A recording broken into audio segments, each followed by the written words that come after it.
Welcome, Commander Smiths. We are the CommanderSmiths. I'm Adam Smith. And I'm Lowry Smith. Don't worry. We're cousins. How's it going, Lowry? Episode 158. Do you think there's boobies in this episode? Yeah, tons of boobies. I'm more worried about this is episode 1 on YouTube. Like probably, probably we're actually recording, and yeah, we'll see. I'm actually a lot more self-conscious than I thought I'd be. Yeah, so if you want to see our beautiful faces, it only took us 158 episodes before we're going live. Well, not live, but getting on the YouTube. Live on camera recording. Right. So we will try to get that up. If you hear this, the cast will always come out first just to get it out there. And then it's just some editing with YouTube, and that'll probably go out later in the week. So you listen to us early in the week, and then you're like, hey, I want to see them in person, and then watch us on YouTube again. Later. So there's that. That's definitely something that I would do. It is a little bit different because it's like I have to be conscious that there's a video before where it's like before I could be like picking my ass or picking my nose, and now it's like nope. And I already feel like I should have like shaved my unibrow. And I like how you put your robe on, because when we were pre-casting, that robe wasn't on, and then we went to go get our drinks, and I come back and I'm like, you have your fucking robe on. You're like, it's my suit jacket. I'm at business now, and gotta have this thing looking good. And what is that in the background you got there, Lowry?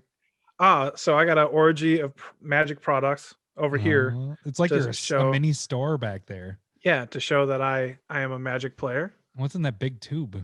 Oh, that is my crown jewel of magic card stuff. That's the rolled up foil sheet that you've probably never even opened. Have you opened it? I looked at it one time. Yeah. Nice. And I think it's not curved nearly as much as Commander Legends foils. That's what she said. So it's not curved nearly as much. But I'm not even. It's a straight tube. Hello, Boobies. You can press. Yeah. All right. I have mine. Wait. Okay. Video wise. Okay. This isn't going to help the people podcast wise. All right. There's mine. See it right there over my shoulder? Those are my two tubes sitting there on the floor. I haven't messed with my stuff yet. I gotta actually, if I moved out of the way, there's this big block of a table with cards and stacks of cards sitting in it. But this is how I record. I like positioned it so it's in the middle, and I block hide it as much as you can. Let's see if I duck. Oh no, you can't see it. I'd have to completely move. So anyways, a lot of this, people on the podcast are like, well, fuck, I can't see anything. Well, we'll look back later in the week at the YouTube. This is exclusive content for YouTube where we just talk about visuals. A couple other things with YouTube though this week. I do want to mention, since we're already on that, I don't want to do the tags necessarily yet, but shorts have started with our YouTube channel stuff. Zero kind of turned me on to he turned me on. But Zero kind of sent me a message about shorts and stuff like that. So I did start turning some of those Proxy Time videos. So if you really want to see the Proxy Time video, like, I mean, what was it? Monodrain? Is it not Monodrain? The one they made 4 cards of. I've been messing up that name. Arcade, no. The free, the big Force of Will. Force of Will. I'm like, you were so far off. Monodrain. I guess you weren't that far off. Yeah. Okay. So the one that I did they did Force of Will, and I did 4 cards. That was an hour long. It was 56 minutes long. So what I've been doing is trying to cut down the videos into like a minute long, really just quick videos. So if you don't want to spend the time to watch the long videos, this is kind of just like some foreplay to those videos. So you can just kind of see what happens. And we'll have some more stuff that we'll talk about in a little bit. But what are you drinking, Lowry? Oh, it is from the brewery. Yeah. The brewery. It's Breuery. Okay. They're being clever. It's called Hold the Spoon Black Chocolate Cake. It's an imperial milk stout with cocoa nibs, cocoa powder, cacao. No, cocoa, salt and vanilla, and it's 8.5%, and it's really good. So Ooh, it's a big YouTubers, can too. that is Nice. it, and we'll probably get censored for that now that I think about it, since it's a brand. Enough. I think you're fine. I mean, I wear yeah, North I mean, Face stuff I don't all even the know what the time. rules are. I don't what are either. the rules? We're not big enough. I mean, Commanders 2 dimes and a nickel probably couldn't do it, but we definitely can. That's how we're gonna one up them. We're just gonna have product placement everywhere. Here's the whiskey I'm drinking. This, nobody's ever gonna let us. And for the podcasters, the Whistler, it's the same whiskey as last week. It made me feel nice and warm inside. So but I you decided, got gout. Yeah, I did get gout the next day. Gout came back. Yeah, I don't trust that. I don't think that's. I had it this weekend too when we did our 5-hour long marathon league game. So I didn't get gout after that. But if anybody's playing Kaldheim Commander boxes, I've been in 2 slog fests. Oh, I haven't been in a game longer than maybe just over 3 hours. Normally mine are like 2.5. And I had one right before that, and then played with you guys the second time, and it was a 5-hour game. 5 hours and 2 minutes, and Lowry and I were the last one standing. So we both were still on at 5 hours and 2 minutes, and we got done at 3 o'clock in the morning. Was it 3 o'clock? I was very unhappy. Ugh. But it was fun. Kids don't care what time you went to bed. Just got done playing. Leave me alone. All right. Anything else happened this week for you, Lowry, besides playing the 5-hour Magic? No, I'll let you get to what you want to say. Okay, so got a story. I got stuff. I wrote it down. It was on my notes. I'm like, okay, it's called the cat poop and dog poop story. So that's the title of this story. What happened? So when we got out of the podcast last week, I walk out of the room here and I open the door and I'm like, it smells like shit out here. It smells like shit. I'm like, where's the shit? And I start looking around. I'm trying to find like corners of maybe a cat pooped or something like that. We had a plant in there, and the cats like to. Remember, I told you they did that before. They pooped in there. So they did that again, except they pooped in the plant, and then they kicked out the poop onto the carpet. So like cats like to bury their poop in the cat litter. And so they pooped in there and then kicked it out. And so I get in there. I'm like, okay, this is what time did we get done last week? It was probably 11:30, 12 or whatever. Yeah. So I'm like, I don't want this dirt to just sit here. So I like started cleaning it up, picked up the poop, put it in bags. And then got our brand new vacuum we got last week because our other one kind of shit the bed. And I start vacuuming. Well, I guess I missed a piece of poop because then what it did is it smeared a line back and forth on the carpet.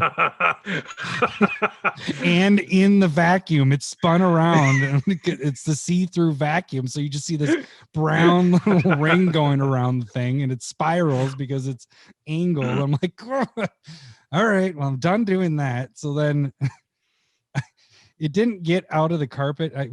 Luckily we have, because of the rentals, I have a steam vac, but I was like, I'm not doing it at midnight. So I'm like, I'll wait in the morning. So I went to put the dogs out. Dory, our chocolate lab, is a poop eater. So much so that Isla was pooping and Dory was beelining towards her to eat the poop as it was coming out of her butt. I was just like, what is up with everybody shitting today? Why do I have to deal with all this shit? I'm like, Dory. Just the grossest thing ever. That's pretty gross. Yeah. Those are my poop stories. But I'm pretty sure that's like healthy biome for Dory's stomach. Well, right? The thing I did hear from like, what is it, Katie K9 years ago, she was like, they make dog food so good that when the dog actually poops it back out, it still smells like the dog food. So that's why you get dogs that re-eat it, because it's just like what they normally eat. Especially winter poopsicles. That's her thing. I don't get the thing about poopsicles. Yeah. Like our dog used to eat our neighbor's poopsicles. It's just like your neighbor's son of a dog's poopsicles. No, just the neighbor goes outside. You got me. All right. We close our eyes. We're just like the windows are all blockaded. And Taka's like, oh house. Yeah, here comes another one. Look at that guy poop in the yard. One thing I forgot to mention last week, and how did you clean your vacuum? So I had to take it apart. I had to unscrew everything and then take the brush out, clean that, and then I had to wipe the inside, and yeah, it smelled like shit. It was bad. Weird. But one thing I forgot to mention, because I'm a huge Foo Fighter fan. They had a new album that came out, and I completely forgot to mention that. I got that album. And then this weekend, this from our Discord and everything, but Diablo 2 is being remastered. It's actually called Resurrected. So there's a lot of good things happening besides the poop stuff this week. For you, yeah. No, it feels like a balance. That's fine. Yeah. Like you get Foo Fighters and Diablo remastered, but you get poop in your vacuum. Poop everywhere. Yeah. And you don't get a choice. It just is what happens. Yeah. So I guess I could have seen that coming. All right. Well, isn't that what you do though? Like when something bad happens, you're like, what good is coming my way? Nope. What amazing. No, normally it's like, okay, there's going to be at least one more piece of shit in my vacuum later on this week. The vacuum called life. Yeah. The vacuum called life. All right. I don't know if there's anything else we talked about. Yeah, there was lots of boobies. That song got stuck in my head a lot last week and this week, and while we were playing games. It's fun to play the button bard. Yeah. Hello, boobies. I'll try not to hit that button as much. No. Try. Whatever. Just whatever your heart tells you to do. I do have some new buttons though that we got to go over in a little bit. Right. But what are we doing today on our episode? We haven't even talked about that. What the fuck are we doing today? Did you just censor yourself? I did. All right. That's weird. Okay. I do have a sensor button that I loaded, and I normally put this in like manually when we're editing. So I do have the this one. I thought that was for whenever I say gas. Well, you do same thing. Yeah. I had last week. Was it last week or the week before? Yeah. You said gas and we swore. or no, it wasn't swearing. We got political, and I changed our political talk into a fart noise. Right on. So I have partially built a Jorn deck, the god that untaps no permanents, and he's brutal. Didn't fully get it done, but like I just need to make some cuts. Maybe Adam helps me, maybe he doesn't, but we'll just talk about what I got together so far. Yeah. So the first game I played, excuse me, the first game I played in the night, 3 Jorns against my Nico deck. I was like, what the fuck is going on? Everybody loves Jorn. Jorn's pretty sweet. Yeah. It's interesting to see an actual built deck and not the, sealed way of doing it, because this is very much different than the other stuff. There's a couple things that it's because it's the new set and it works with Jorn, but for the most part, this is very different, very sweet. I like it. And then we have Stump the Smith Savant, and then we are going over what? Secret Lair? Secret Lair Black is Magic. And that just started today? Yesterday? Yep, today. Well, when people hear it, yesterday. Monday. That's totally what I meant. Yeah, and so it's pretty sweet. We're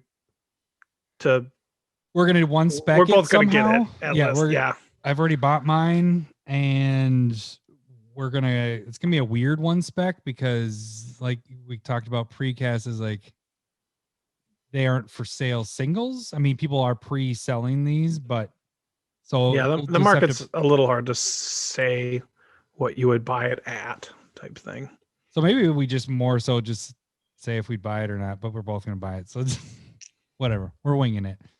Okay, let me get into the tag. So a few things I want to talk about really quick is this was the week of new patrons. It was crazy. We've had 4 new patrons and fuck I didn't talk to you about this beforehand because there was one name that I didn't know to say. I was like, I'm going to make sure to ask Larry what he thinks of this person's last name. All right. Here it goes. I'm pretty sure I always say just do the first name or whatever name you know how to say. There we go. Are we ready? So Felipe G, because I don't know how to say his last name. Charles Warner, Avery Strasser, and Devin Durbin are all our new patrons. Welcome to the Meat Force. I like how you got yourself ready. I interrupted you a little bit there too at the beginning of that. Yeah. So welcome to the Meat Force. This is a busy week, and I don't know if it's because there was a lot of booby talk last week, or I think that pulled it in. I think that's they say boobies a lot. I am in. I like where this is going. I also like boobies, so I will become a patron. I have something relatable with these people. They talk about Garuk dongs and boobies. That's right in my wheelhouse. All right, and then you can become a patron. This week is Pick Your Proxy month, so if you become a patron, you $1 or more gets you in as a patron. If you're a new patron, $5 or more gets you the Pick Your Proxies, any proxies. If you're a newbie $1 patron, you got to wait till July, which is the next Pick Your Proxy month, and then you get to be in the Discord, and I'm pretty biased, but it's pretty cool there. Yep. No, it's we have a lot of perks with the Discord. You get in there, chatting, games. If you're building decks and want help on it, we talk. Specs. People throw stuff out there. Yeah. That's what we're doing. There's a lot of stuff on Discord that's being run through it, so it's a pretty cool place. Yep, for sure. Then $5 or more gets you the proxy, like we talked about. Pick Your Proxy month is right now. But also the league. The $1 gets you also into the league. We are 2 weeks deep into this league. It's not too late because we actually have a lot of people that still need to get their league games done here, and then we are only doing 2 seasons on that shit. Everybody. And then we're going to take a little break and then jump in with they're already spoiling cards this last week on Strixhaven stuff. Pretty sweet stuff. We're not really going to go in depth with any of that stuff, but there's some pretty cool stuff with that. Then you can jump into the free way to subscribe, or free way to support the show is jump into YouTube, subscribe there. That's what I was mentioning. We have the shorts that are going to be starting, actually already started. So you'll get a quickie of videos of the longer ones. Sheesh. Or Lowry's curated MTG, I think, is going to start up there. So it's a little different format because they're not recorded the same way. They actually, to be a short film, we have to shoot it in like how you would hold your phone vertically. So you may look at it on your computer and be like, why the fuck are they have it? It's all weird, but that's just how you have to record short. It's supposed to be on your phone. Yep. So those are going to be starting. So we have that coming, and then also spotlights are going to be coming on there as well. Going to be coming all over the place. And then also, I forgot to mention with the Patreon stuff, we have been doing Unsnipped. That is continuing, and that's actually going to start run through privately on YouTube. So you can also check that out there as well if you're a patron. Then we go into Twitter. That's where you see Pick Your Proxy week. No, I think the whiskey's getting to me now. Already? This is glass number 2. So I think so Proxy of the week, curated MTG, not sharing with Adam, and then any other fun stuff that we figure out on Twitter. But that'll be the place to see the videos of anything we're posting. Like I said, the YouTube, this video right here, it won't be out if you're listening to the podcast necessarily earlier in the week, but on Twitter is where I'll post, I'll post it so you can actually see, the video's up and running. Otherwise, you can just subscribe. That's another way you can get a warning that the video of our podcast is up. You can direct message us on Twitter, or you can do that via our Gmail account. That's also where you can send me some Stump the Smith Savant stuff. Don't have any this week. I have just the ones that I came up with, but feel free to shoot us stuff there. All right. I think that's everything, right? Yep. We're ready to start this? Sounds right. was gonna say we're 30 minutes in, but that's because we have the unsnipped stuff in there as well. So that's another 30 minutes in. I was like, that didn't feel like 30. All right, let me get to the button. The talking's going down easy. It's time for everyone's favorite game show, Stump the Smith Savant.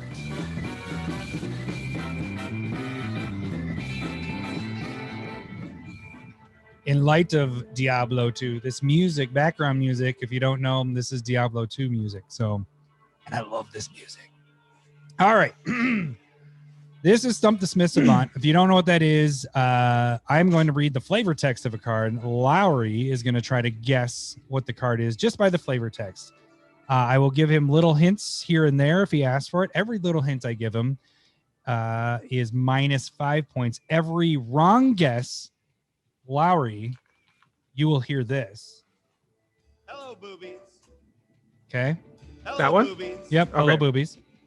Every right. That feels like a win, though. But okay. Every right guess is this. Oh, man. The bed music might be too loud. We'll see. Every right guess is this. Wow. Wow. Can you hear the wow? Yeah, I can hear the wow. Wow. Wow. I'm right with that. Well, here. Let me. I feel like Hello Boobies should let me be bring- something more negative. So this, I'm stopping that for a second. Wow. So that's it. This is the long bit of it. Ready? Wow. And how'd that affect you with guys? Do they not want to get busy with you? Good point. Actually, that's not the long. That's a different version. I liked they didn't want to get busy with you. So this is the actual. Wow. Wow. And Hello, Boobies. Wow. so your right guesses are, Wow. and your wrong ones are. Hello, Boobies. Got it. All right. Got it. Head back up. Every wrong I'm guess. just going to is- say wrong guesses all the time now. Hello, Boobies. Yeah, maybe I should switch those around. Maybe we'll switch that next week. Or do you want it? Do you No, want wow. Hello Wow makes sense. Okay. Something negative. Because that's what we were doing last week. Because every time you were right, I was like, wow. All right. So every wrong guess, Lowry gets minus 10 points. He starts off with 100. Points don't really matter. I was keeping track of them before, and now I've just been like, fuck it. I don't know. I actually have a spreadsheet of like what you got and all that. I'm like, Yeah. I don't think that was who cares? necessary. Do people even care about this bit? I haven't heard any negative stuff. Nobody's like, this. Yeah. I've only heard No. a couple of people be like, oh, I got it before Lowry. Is like, who hasn't? And I'm just kidding. All right. So let's get into the first one here. All right. You ready? Let's do it. Accept one favor from an oath and you're doomed to accept another. Accept one favor from an oath and you're doomed to accept another. This sounds like if you give a mouse a cookie. Yeah. If you give an oath a favor, you're doomed to give another. Accept Or accept, not accept. It's accept, with the Yeah. A. Accept one favor from an oath and you're doomed to accept another.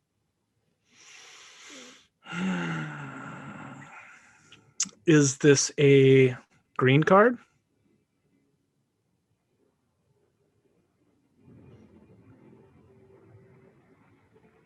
Need to make that button louder. I forgot The about audio bed. went out on that the whole time. Oh, it did? Oh, you couldn't hear me at all? I couldn't hear you. Wow. I just saw your face, your mouth going. Wow. I was like, okay, I got it. So I'm gonna green have to card. make that button a little louder because the music bed is too loud. All right. I don't know what time period that would be, but it's a green card. Okay. Mhm. It's probably not a creature. And Accept one favor from an oath and you're doomed to accept another. how do you spell oath? O-U-P-H-E. O-U-P-H-E. Okay, yeah. How many oaths are there? There's not a lot. That's why I And thought so- this was a little bit of a. I thought this was an easier one because it's a known one. I'll give you It's that. a known one. Yeah. Kitchen Finks? Ah! Ah, there we go. Wow. Ah, Wow. I figured it out. Oh, that was the clue. It's a known one? A known oath? What? Kitchen things. There's only bad oaths Yeah. as far as I know. All right. All right, next one. Rouse storm crackled with mystical detections. Planeswalkers were infiltrating Ravnica. 1,000-Year Storm. See, I got you easy ones here. Yeah, you did. And I then appreciate that. And then we end with the hard one here. All right, ready? Okay. I pray that I am never considered useless or old. All right, the name is Sharum. S-H-A-R. Sharum the Hegemon. Sharum, yep. I pray that I'm never. What? How do you know his name? What? He's from Shards of Alara. Oh, sorry. Legend, Esper. But what was the full one then? I pray that I'm never. I pray that I am never considered useless or old. Sharum the Hegemon. I pray that I am never old or useless. Other way around, but it doesn't matter. Useless and old. So it'd have to be Shards of Alara block. Is it Shards of Alara block? Yes. Shards, Conflux, Alara, Reborn. Okay.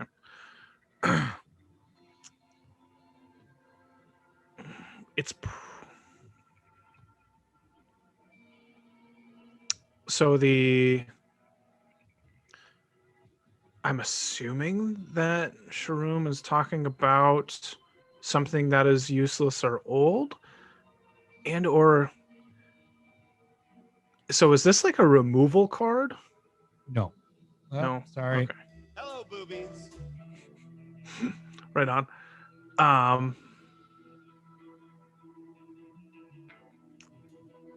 Is it an artifact? Wow. Yes. Wow. So it's within probably the Sharum.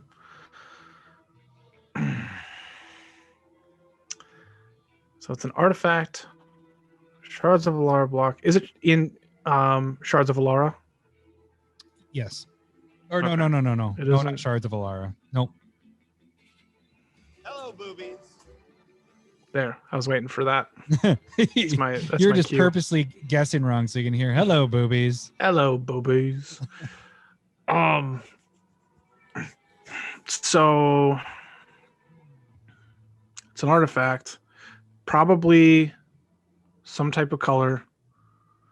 You can get one hint if you want. Yeah, I'll take a hint.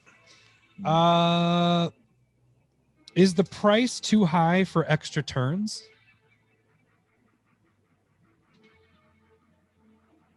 Artifact from the Alara block. And it Artifact? says, I pray that I am never considered useless or old. And my What hint was that clue? Is the price too high for extra turns?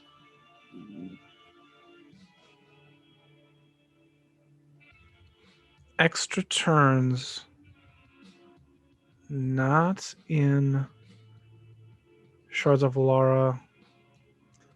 Alara Reborn is a fully, multicolor set. Extra turns too high. Extra turns, artifact.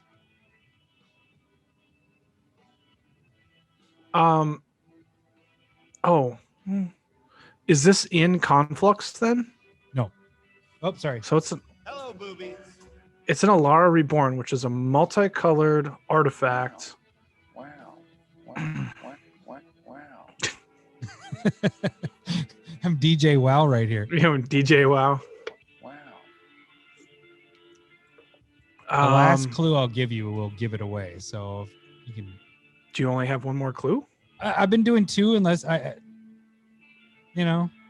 because you guess them too damn fast. So I'm just like, I'm not going to spend 20 I do minutes too many figuring of out clues. Yeah. Well, we're at the end of this anyway. So you want. Okay, give me the last clue. The picture features what looks like an hourglass. Oh. Wow. how'd that affect you with guys? Do they not want to get busy with you? Good point. Good point. A multicolored artifact How'd that affect that. you with guys? Do they not want to get busy with you? Good point. So is this an extra, like an expensive extra turn card? Kind of. That's the clue. Is the price too high for extra turns? The card features an hourglass. I should put the music bed back up because I thought you get it off of the hourglass. What cards have the hourglass in it? You know, like the picture. What? The picture of hourglass, or Like is it like an hourglass? You know, like an hourglass. Like time spiral. Yeah, but it has not the symbol, the picture. It's in the art. Yes. It looks like an hourglass to me. Once I was looking at it closer, I was like, I don't know if that's actually an hourglass. I think it's supposed to be something else, but I've always thought it was an hourglass. That's why I didn't say it is. I said it looks like an hourglass.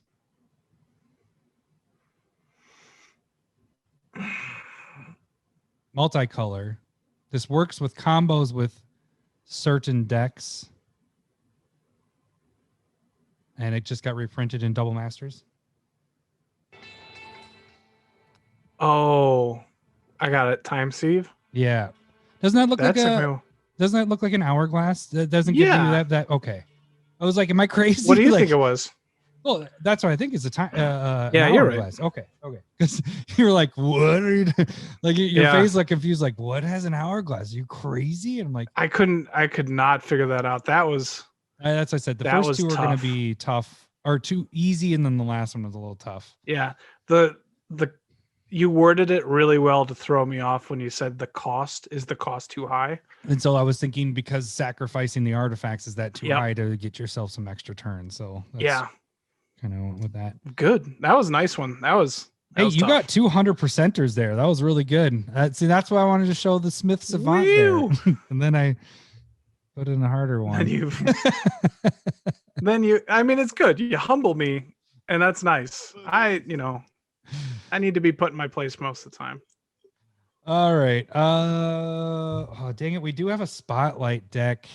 Actual button. Dang it. We have the button. No, we have a button for it. I wanted to do boobies, but we actually have the button. All right. Where's that the is spotlight? True. Yeah. There it is. A spotlight deck. All right. So what are we doing today, Larry? We're working on your spotlight. So we are going to be talking about Jorn, God of Winter, which is 2 colorless and a green. It's a 3/3. Whenever Jorn attacks, untap each snow permanent you control.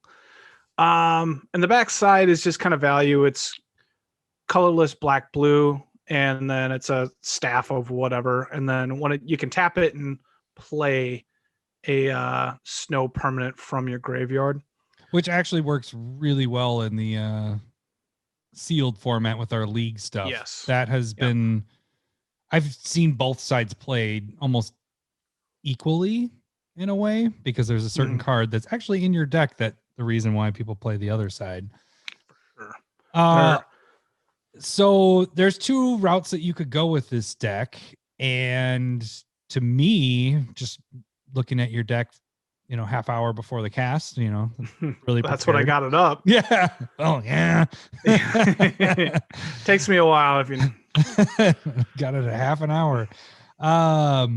This is a meat force deck right here. This is to beat face pretty much and have stuff untap when you attack with him. And is that pretty much what it is? Like this is your big creature, not big creature, but like taking advantage of the untapped stuff of that, right? You're not using the backside very much at all.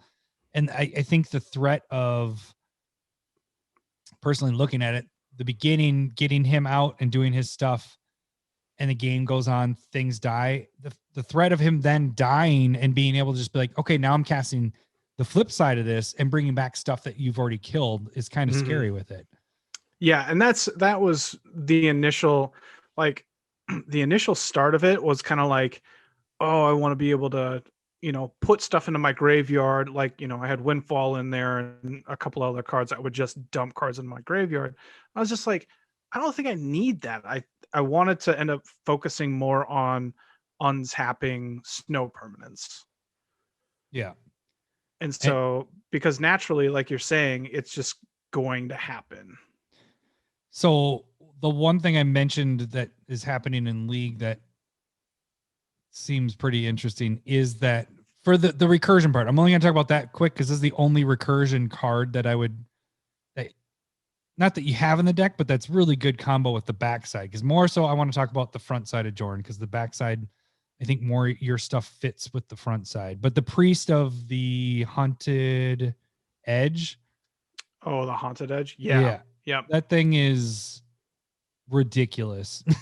Like, it's just removal. It's so that stupid. You tap it and it gives a creature -X to the amount of snow lands or snow permanents. Snowlands.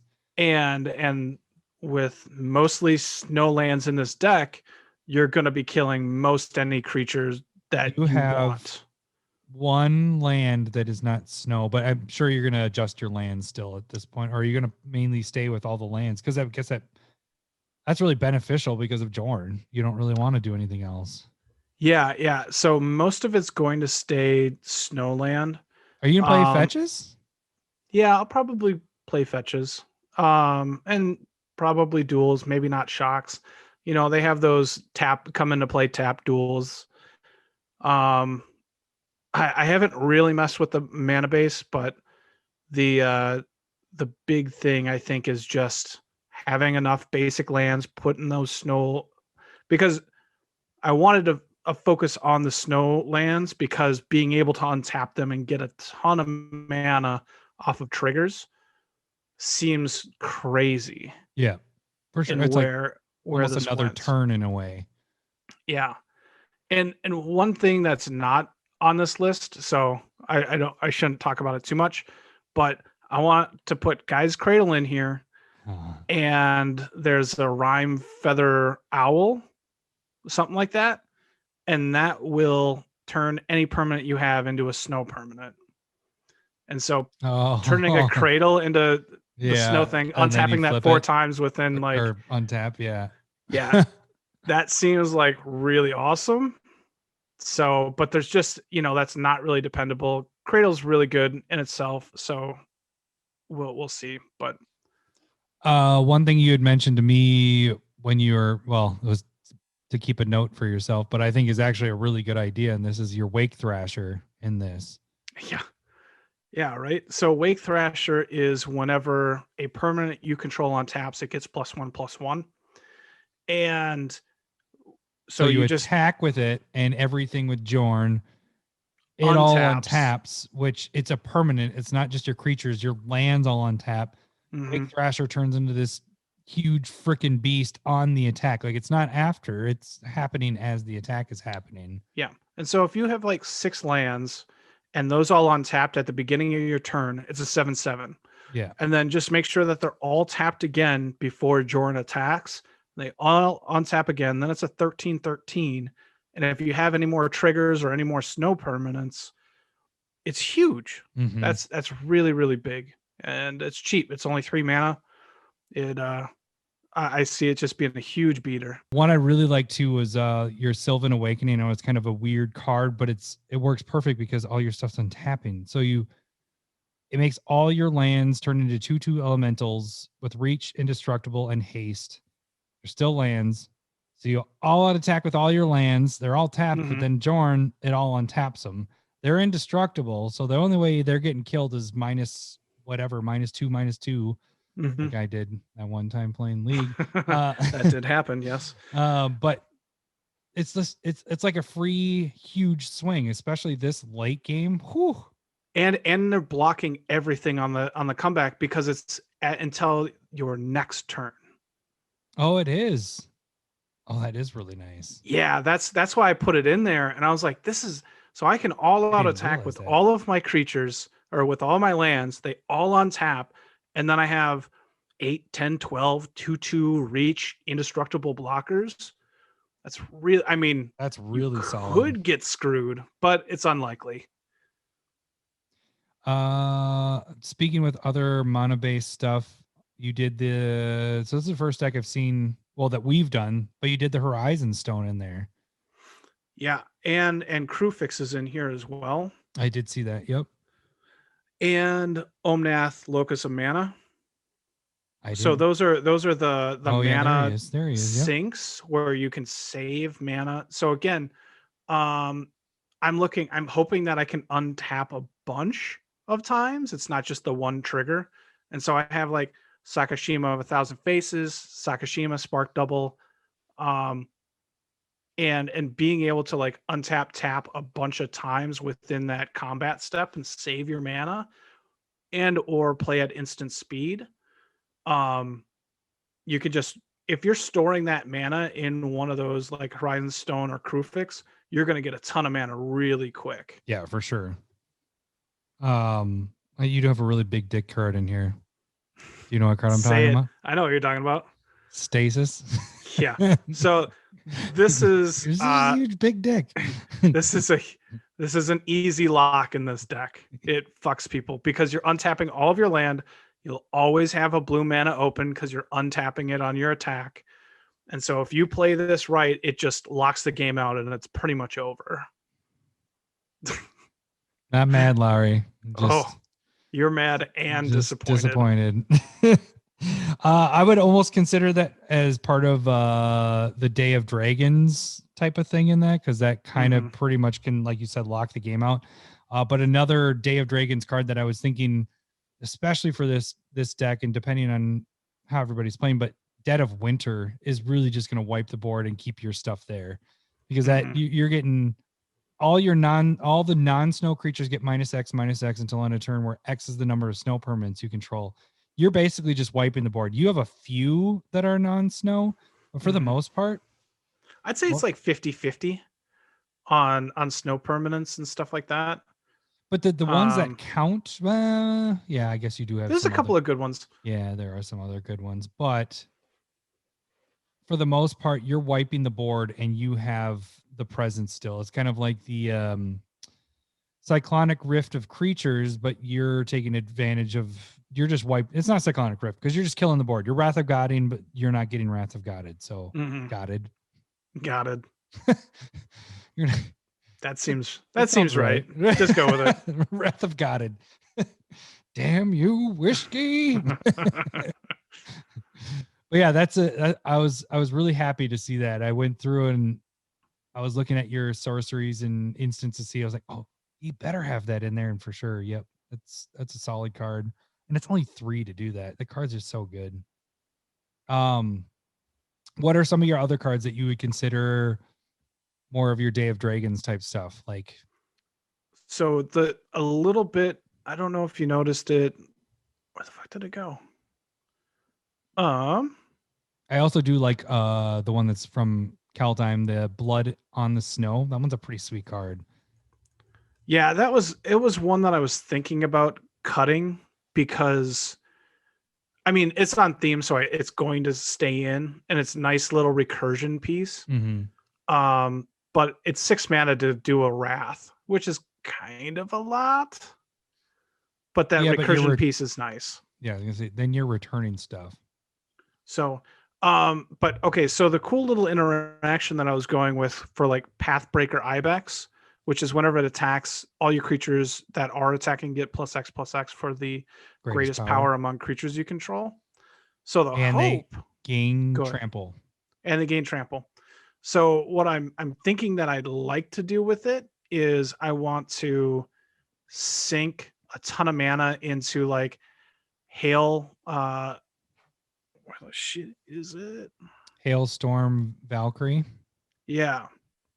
And so boost that up to, it gets +2/+2 and for each 2 snow mana that you do. And so just dump a bunch of mana into it, turn into like an 8/8, 10/10, and then attack with Ibex in play. And then everything gets +10/+10, and you could do that every turn. That's pretty brutal. So, and that's why I don't have the sorcery version of that, because my creatures aren't huge to begin with, but having that extra mana is what kind of really pumps it up.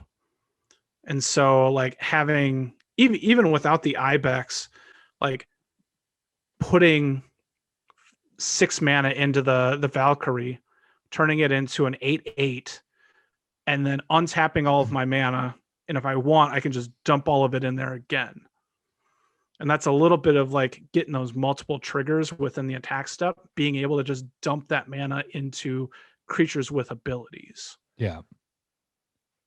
And so one thing that we also notice, or with our league games, I'm glad you have this in here. It works so well, especially with how much snow stuff you're going to be playing with. But that Icebreaker Kraken is pretty brutal. Yeah. Yep. Because I was dropping mine for 2 mana because I had 10. Is it 10 snow lands? It's 10 snow lands. Yeah. And then it costs 2 you blue for an 8/8 that you can pop back to your hand just by returning 3 snow lands to your hand. So you're hard to get rid of. The thing is it's an 8/8. Yeah, that's cool. But when it hits, target players, artifacts, and creatures don't untap. And it's not if this gets killed, it's like that player continue, or does it when it gets killed, enters the battlefield? Yeah. Artifacts and creatures, target opponent control, don't untap during their player's next unstep. So the creatures don't gain it. It's that player kind of has this little emblem that now if they decide to tap something, artifact or whatever, it's going to stay tapped through their next turn. Mm-hmm. So it was kind of a brutal. You could totally do this multiple times. I didn't even think of that. Yes. You could go play it for 2, bring 3 land, bring it back to your hand, drop 1 of your land down, play it for another 2, depending on what your mana source is, and hit all 3 players if you wanted to. Mm-hmm. And that works well with opposition as well. So I can tap down my creatures to tap your creatures, and then play the Kraken. The Kraken, Icebreaker Kraken, and then by the next turn, you're wide open. Is opposition the one that you've been wanting to play for a long time? I kind of fit it into a lot of decks, and maybe I'm forcing it here as well. No, it makes sense because you tap down everything that you have, and you only attack with your commander with Jorn, and they all untap, and then you can tap down before anybody blocks. So that makes a lot of sense. That's a really good point. I like how you think. But it also works with like stasis, just being able to tap down their creatures, and it does lands or artifacts. And so I can tap just everybody's lands down as well. God, you just made a huge dick deck. You made a Garuk Dong deck right here. We'll see. I think just having stasis in a deck is always kind of scary. Yeah. I'm not a huge fan, but I do think it's a way to just like, I think I have some subpar cards in the snow creature area. And so I was trying to find something a little bit that was like up the power level to just kind of like balance it out a bit. And that's why stasis is kind of in there. What were some of your on the fence stuff? What are you trying to decide on? We all know that that Necromancer is pretty damn ridiculous. We've seen that played in our league stuff. That's just a solid card. What are some cards that you're not so sure on? I do have one question really quick, is that Kajora's Follower. It's a permanent, untap another target permanent, but does that fit with this? Oh, Kiora's Follower? Is that it is an I. It looked like a J from where mine. Damn you, whiskey. So because I have my screens minimized so that I can have you right there and this, so it looked like a KJ. So yeah, what's the big idea with this one? So to me, it's very similar. There's 2 other cards in here that untap snow permanents or snow lands. And I was like, this is probably just a better version of that, but it's nice to get, but it doesn't untap with the Jorah trigger or Jorn trigger. And so I was thinking it's still a really good card with, if I do end up putting Cradle in here. And it also untaps any lands that I have. Like, okay, so one thing is putting like Wild Growth, that is the enchant land, or a Squirrel Nest onto a land that's going to untap that gives multiple per land. And so like being able to just like get that value out of your lands, I think was pretty solid. Plus you have scrying sheets, you have that Frost Augur. So being able to untap them as well, use their ability more than once, it gives you a little bit of an advantage in your hand. Yeah, I can see that. So there's some big ones like Seaborn Muse or the Sphinx of the Second Sun. And then there's some smaller ones like Kiora that's just like a singular one. So it'll just be interesting to see, like, because it's expensive for like mana ramp, right? It's not a Birds of Paradise. It's not, a Llanowar Elves, but it has a little bit more utility in there. So it also works with the flipped side staff. I can untap that to be able to like play another snow permanent from the graveyard. So I get 2. That's a good point. So like having 2-3 versions of that is potentially nice. So I think it's just one of those like utility cards that's kind of ramp, kind of untapping other cards. So what are that's kind of what I'm there. What are your on the fence stuff? So since I went with those aura lands like Utopia Sprawl, Wild Growth, that kind of card, Overgrowth, to try and ramp, I'm wondering if I want to be cutting the sorceries, which is really weird, getting rid of Farseek or 3 Wishes, or those are just like staple green cards that get you out ahead, and they put more lands down for me to untap as well. But being able to put more auras on lands so that they tap for 2, 3, 4 mana at a time also seems nice and kind of more like maybe on theme for what I'm going. I think I have 4 or 5 enchant lands and so like it's a weird, I don't know where my balance is going to be, and I don't know if I can find enough like ramp auras that I like. So the danger is that the land auras can get removed. Yeah. Yep. Whereas if you're casting your ramp spells, you're getting your land, and most of the time they're not getting removed. I think it'd be interesting to go more towards the land auras. In fact, you have a card that we were wasn't it today talking on the Discord about Underworld Connections? Yeah. Yep. So Underworld Connections taps, pay a life, draw a card. So being able to untap that a couple, like 2-3 times in a turn to draw 3 cards seems good, right? Yeah. And the Squirrel Nest getting 2-3 squirrels on your on-tap triggers, that's not a ton. And there's a spawning pit. It creates 5/5 tramplers, but it's 8 mana for an aura land. So it's like that's a lot of mana. Yeah. But it's a little bit more of like going to, it's going to be more of a threat. Maybe having a mix of it, of how you have it, is actually pretty decent. Not just being like my all worry. In on one. Yeah, my worry would be is if you went, okay, I'm going theme, aura lands, blah blah blah, and then you come against somebody that's what's that enchantment that every time they play a creature they destroy another enchantment? Aura shards. Yeah, aura shards. Yeah, aura shards. Somebody has aura shards, and then you're just like, well, fuck, I'm not ramping anymore. And all your ramp stuff is based off of that. I think that could get you in trouble. So I think having the mix in there is pretty good. But I like that you have more than normal in here because it fits with what you're doing. Yeah. And the other thing a little bit to think about too is if I went heavier on the aura lands, I could add in enchantresses that draw off of enchantments coming into play. So that is something, that is a way that you could go.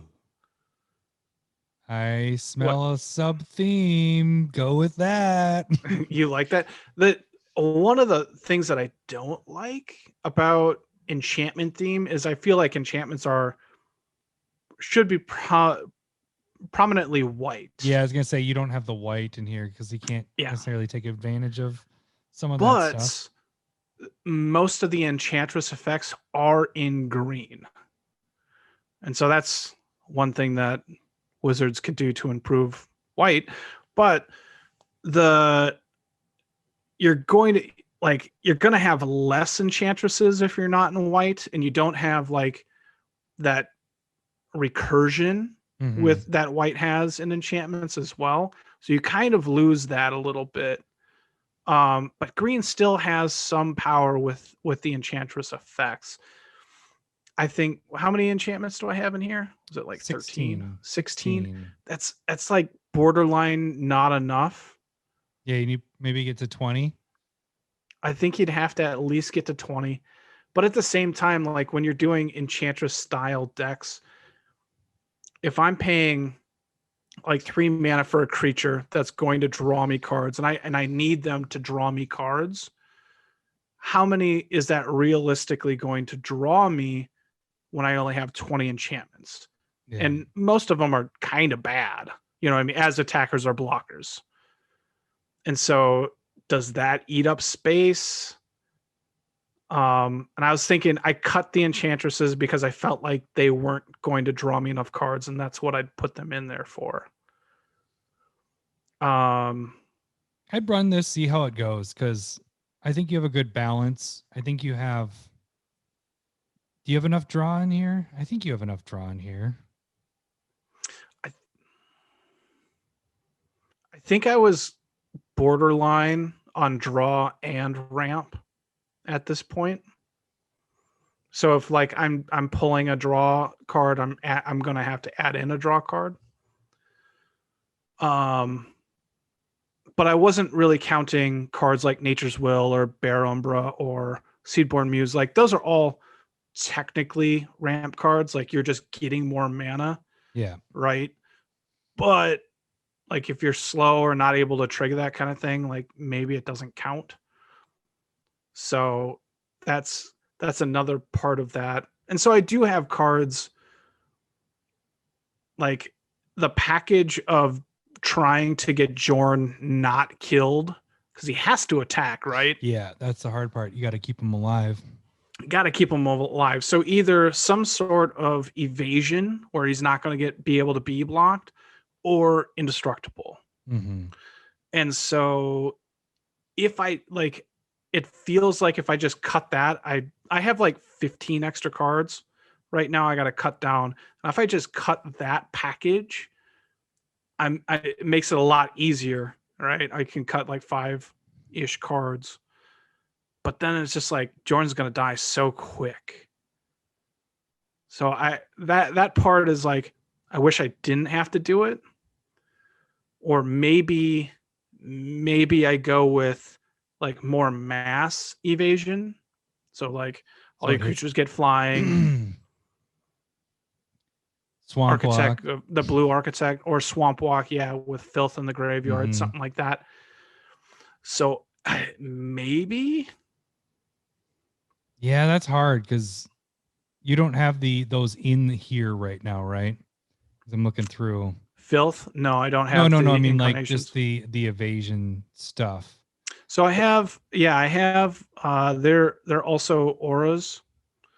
So I have Rhyme, Transfusion. I think your benefit though is your untapped tap effects.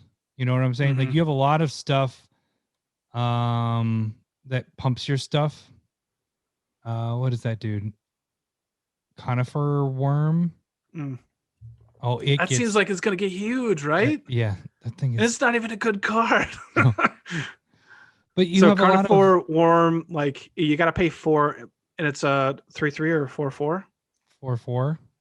It gets +X for the amount of snow permanents you control, and so it's just silly. It's gonna get trample. Like, it's not just you can't just be chumped. Yeah, so it's gonna get like +6, +6, +8, and then you could do it again if you wanted, depending on what or who's blocking, or just trying to get a ton of damage through. Those kind of like pump cards that really like can get big. I'm like, that seems really cool. So yeah, I think.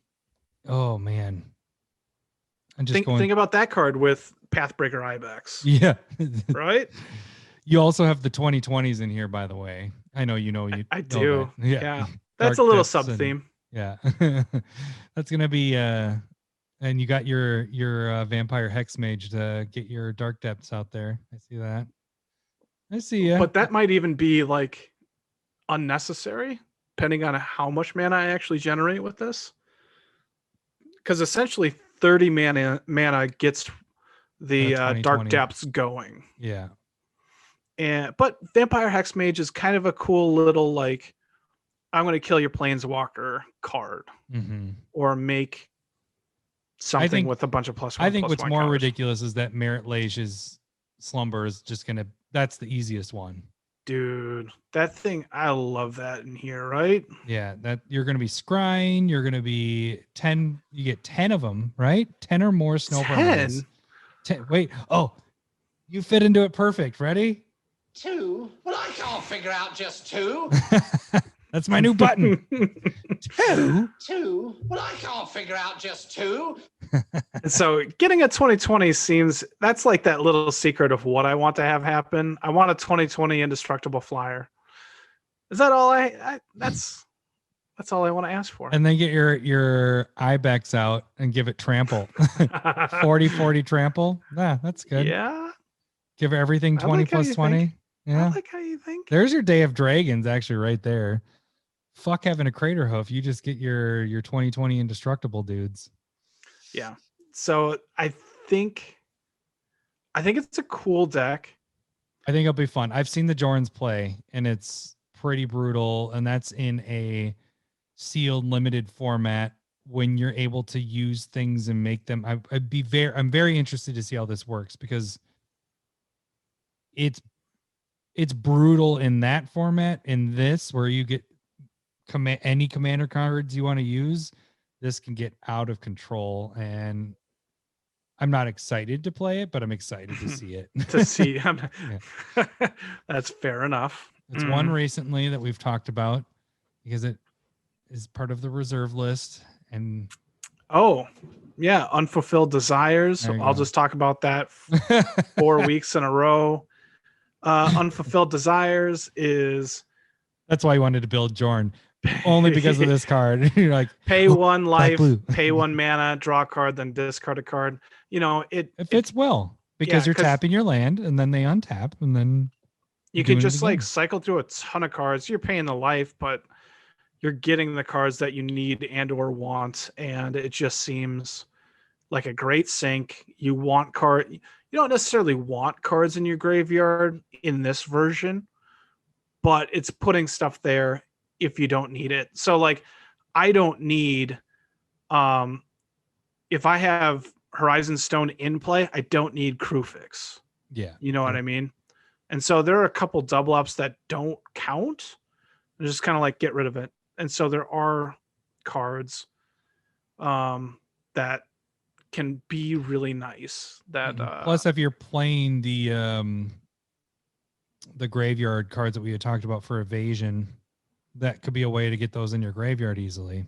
True. Filth and Wonder would be the best ones. I don't Brawn, which gives trample, isn't. Yeah, it's not really much. Necessary. So I think it's pretty cool. Oh, the other thing about so there's not a lot of good snow creatures. As if you go and look at the deck that I kind of have together, like there's just not a ton, and you're like, why is that? That's not a very good card. And it's still there. It's because it's still one of the better ones that I have to choose from. And so when you have clones, that kind of can fill it in. Keep getting your good ones. Cloning those. And this is one of those, because it's a super type, the snow creature, that like changelings can fill a lot of holes when it comes to a subtype. Yep. Or like just the creature type, warrior, human, whatever. It was the way you did ninjas for the longest time until they came out with ninjas, and then we were able to use ninjas. Yeah. Good and ninjas. So, but there isn't much you can do to turn cards into a snow type. And so clones, I was thinking, was a good way of doing it was Sakashima. Yeah, but Sakashima is really good. it's really cool. So I got those 3 in there, and I think they're going to be pretty cool. But they can just fill in as like another worm, Carnifex worm or a Valkyrie. They can still just become big beaters. So you have the 2 Sakashimas in here. Did you want the 3rd one? That becomes a copy of a permanent that came into play, and it has the cascade stuff. Well, that one, Protege. yeah, Sakashima's protege. Probably not. Same thing with the Sakashima student. They both care about Legend, if the legends. Yeah. Yeah. So the 3 Spark Double Sakashima and Sakashima, they don't care. But how many legends do you actually have in here, though? Well, I mean, I'm still aiming to have them be Jorn. Oh, okay. I gotcha. But they don't have to be. Yeah. If I'm choosing other types of clones, then they can't be. Unless, I mean, that could be a thing too, is have it come in as creature Jorn and then kill off my actual Jorn commander and then be able to flip the snow graveyard and bring stuff side back. Yeah, that's a good point. So that could be a thought as well. But I don't think I like that. That's not something that I want to be doing, I don't think. All right. How are we doing on time? We're going really long. I was like, we might even wrap this up. Okay, we can call it. Yeah. I'm gonna top myself off really quick because I'm at the very end of my whiskey. Boop. Oh, we did go long. Yep. We are at an hour and 10 right now, I think, because we were 10 minutes only for the unsnipped. No, I think we're about 15. Okay. Anything else to add? No, I think it's going to be a fun deck. I think if you just focus on one of the aspects, you'll be doing pretty well. Like Jorn untapping lands, and that's not your main goal. It's just going to be a good early game play. And if you're focusing more on recursion, like you'll build your deck for that. I think it turns into an interesting vice versa. Play. I think it yeah. Early on, people are like, gotta kill Jorn. But then by mid game, it's like you've lost enough stuff where it's like, I don't want Jorn to go to the gray or go to the command zone because now he's gonna be able to bring that stuff back if he flips it. So it kind of turns into a like, which is worse, him to keep untapping his shit and playing stuff, or being able to bring back the threats that we've already gotten rid of. Mm-hmm. So I think this is it's a double whammy. Well, and I think it's one of those decks that you can do a different like a couple different versions of it, and you can play 3 or 4 different Jorn decks, and they'll all be relatively different. Yeah. The only similarities would be like the snow creatures or snow permanents that, like, there's just not a ton to choose from. It'd be really nice if they went back to Cold Snap and Ice Age and like updated the super types. How you doing? You're upside down. What the hell happened? So I think that'd be really cool, but then you'd have to like do a remastered of Ice Age. You're just gonna I'm just gonna keep going. No, don't keep going because I can cut this and edit. Why did it flip me upside down? What the fuck is going on? What the hell? Maybe I spin it. Oh, there. That was so fucking weird. It just is like, nah, we're just gonna go like this, and we're just gonna flip you upside down. Yeah, that's what you deserve. All right. So, is there anything else you would like to add, Lowry? I think it'd be really cool if they went back in time and added the super type of snow creature to everything? Ice Age or Cold Snap. They have a few in Cold Snap, but they were probably thinking about it. So the fuck is going on? Just cut that part. We'll just wait. Oh. Oh, a freaking thing came up on the app saying, do I want to rate it? Well, not anymore. What the hell is going on? No, I don't. Is it wireless? I'm assuming it's wireless. Yeah, it's wireless. There, fuck. The hell? What's awesome is the video is going to jump and I'm not going to be in the same spot anymore. Whatever.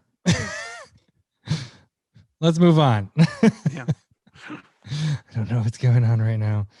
All right, so a few minutes later.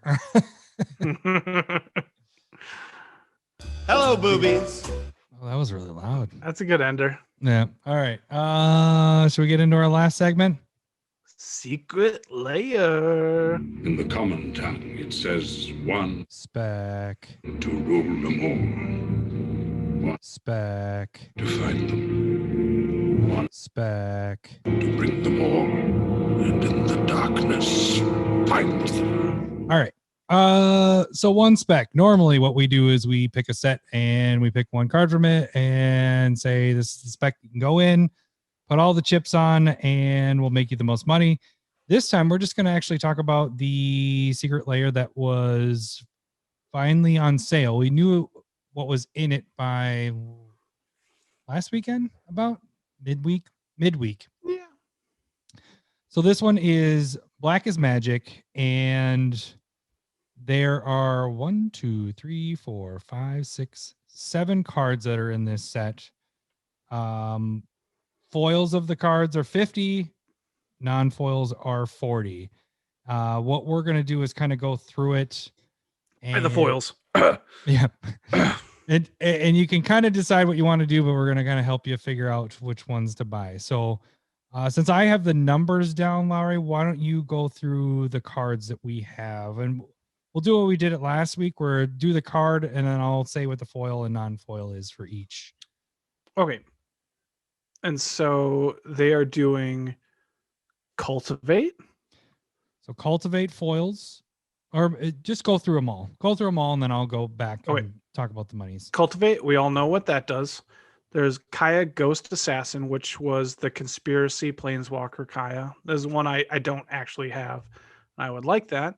Path of Ancestry, which is a classic land for Commander. But it was just printed in Commander Legends with a full art version, so this is pretty recent.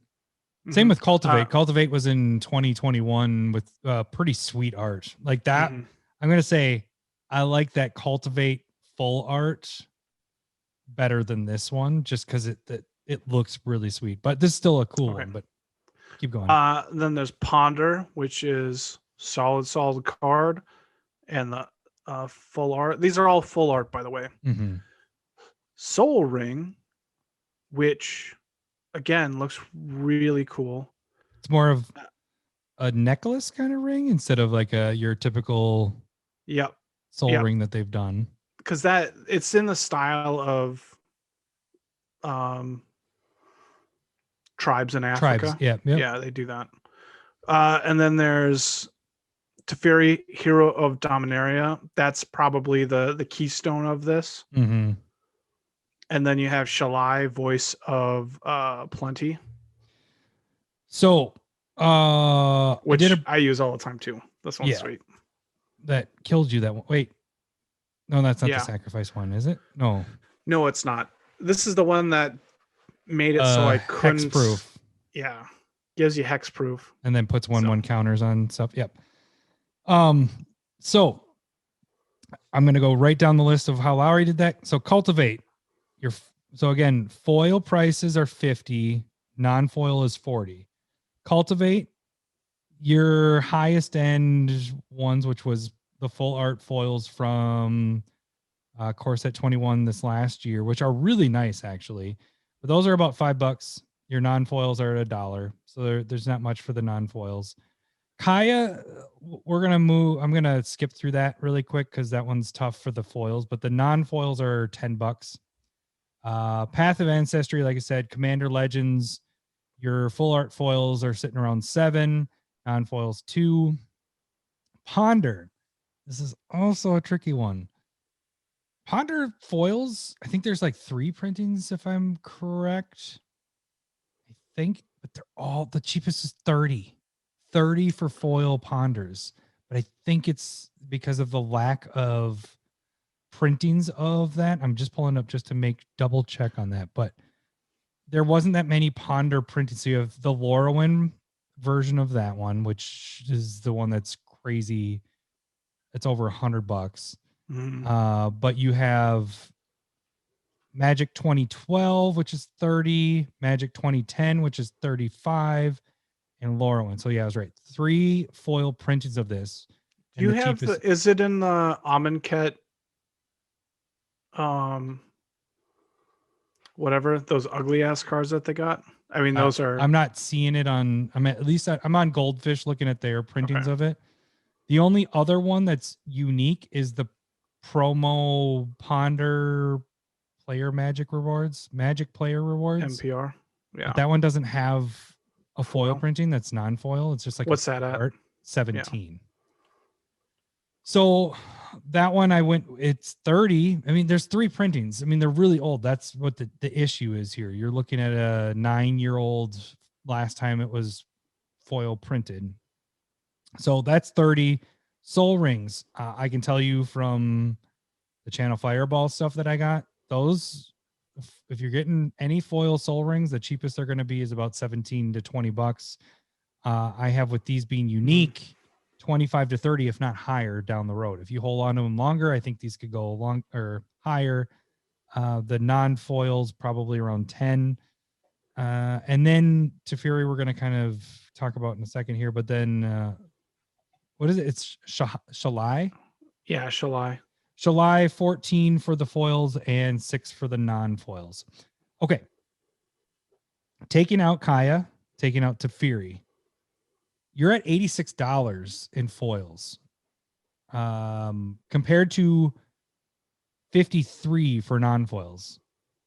Now, when you add in Teferi, this is the part that's difficult with Teferi.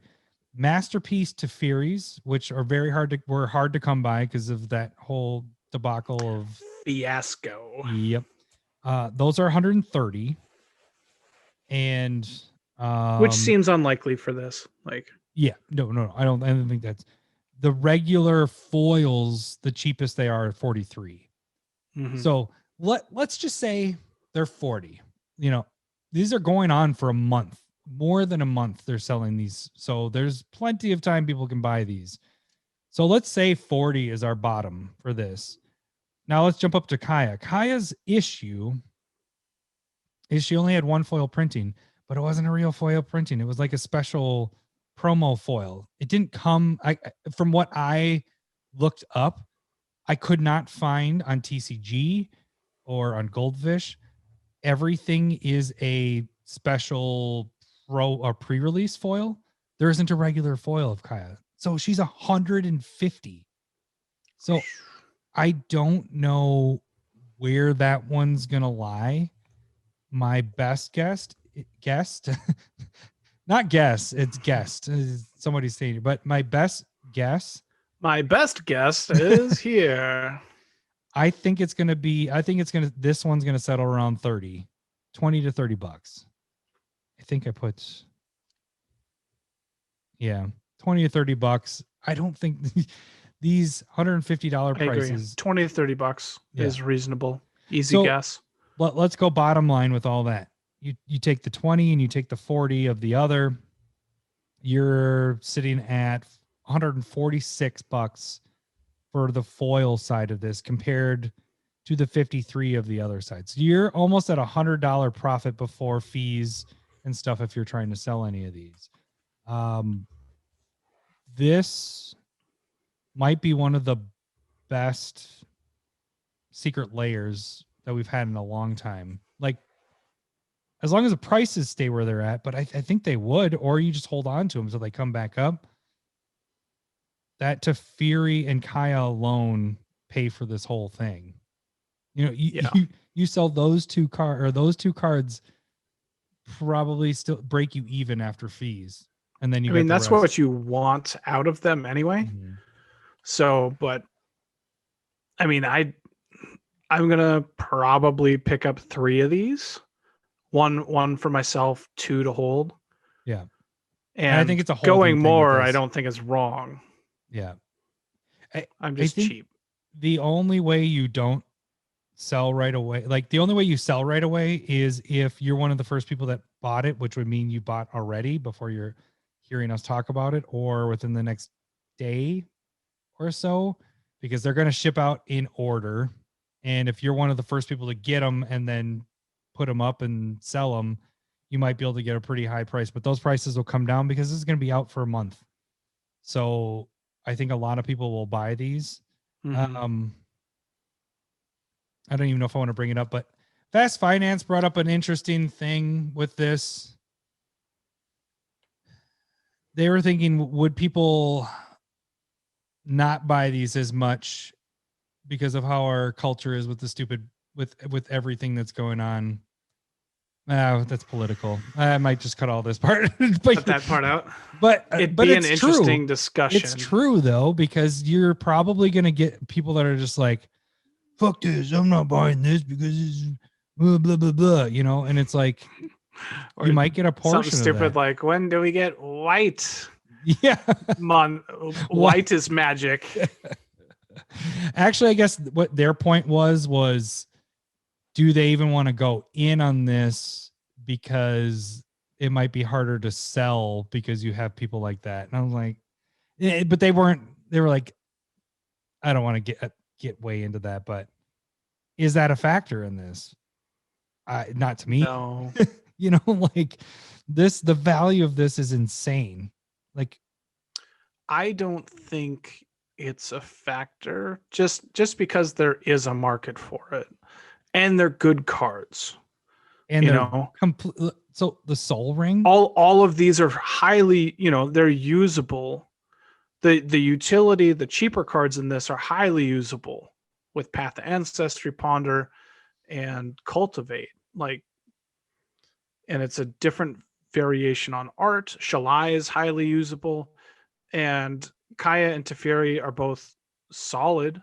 Teferi's, and so there isn't a miss in this where you're like, I don't really like that card. You know what I mean? Yeah.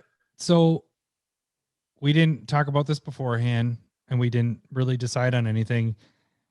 Now that we've gone through it, if we had to do one spec out of this when they start selling the singles, I honestly think I might go with Soul Ring, only because the art is so different than all the other Soul Rings that are out there, that this down the road could be one of the most expensive Soul Rings, depending on how much they sell. This could be really high selling, which probably will be, and it'll still be a $20 one 10 years from now. But I feel like that one has a really high potential because it's so different from any of the other Soul Rings.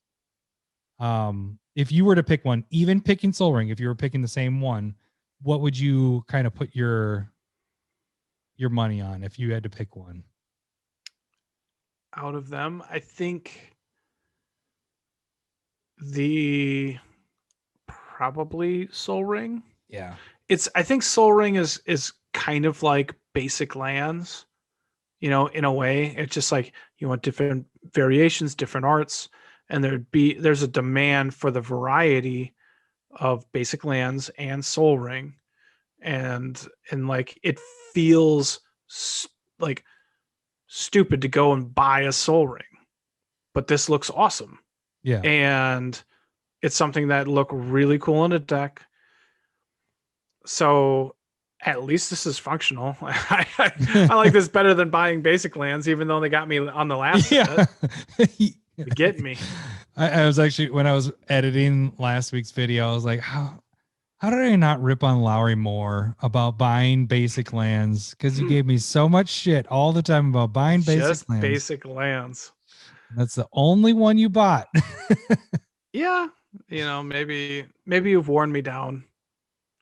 Well, I'll be honest with you, going through cards, this is kind of off the topic, but talking about basic lands is I think because of the proxies, and I've mentioned it before, but I think because of the proxies now that when we get over a certain amount, I make a proxy and I basically only play with proxies.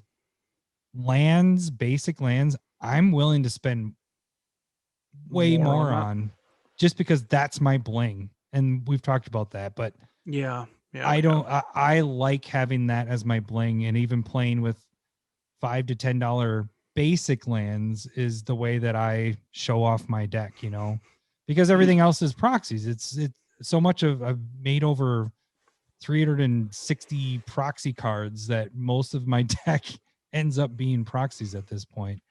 So, oh, good for you. good for you. Hello, boobies.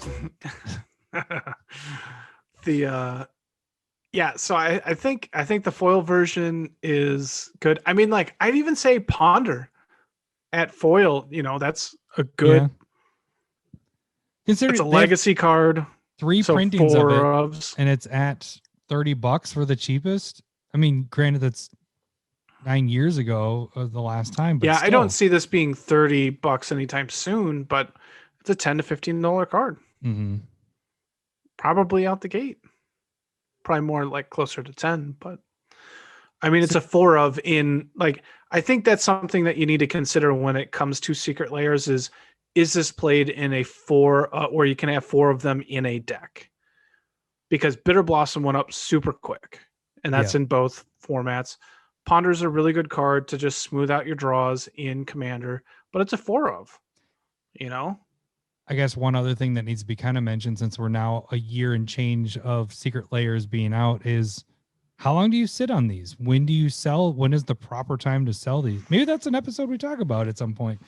But really, the quick answer for me, after doing it for a year and selling stuff, I did the stargazing ones and the kaleidoscope killers. I listed right away. Like, I had my prices. This is where they're at.